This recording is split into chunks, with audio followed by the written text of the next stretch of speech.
மிதுனராசி சகோதர சகோதரிகளே, ஒயிட் எலிஃபண்ட் எப்படி மகிழ்ச்சியின் அடையாளமோ அதே போலவே இவ்வாரத்தில் உங்களுடைய மனமும் சிந்தனையும் மிகவும் மகிழ்ச்சியாகவும் வெற்றியான ஒரு சந்தோஷமான வாரமாக உங்களுக்கு அமைந்திருக்கிறது.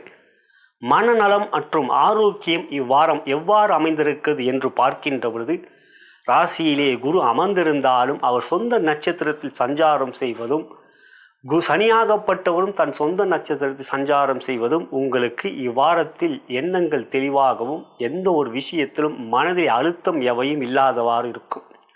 சந்திரன் 12லே உச்சம் பெறுவதும் உங்கள் ராசிக்கு வந்து அமர்ந்து குருவோடு சேர்க்கை பெறுகின்ற குரு சந்திர யோகம்.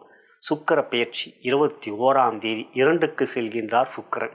மிக மிக அற்புதமானது 2இல் சுக்கிரன் அமர்வது. உங்களுக்கு அவர் யோகாதிபதி. ஆகையால் 2இல் தனஸ்தானத்தில் தனலட்சுமியே வந்து அமர்கின்றவாறு இந்த வாரம்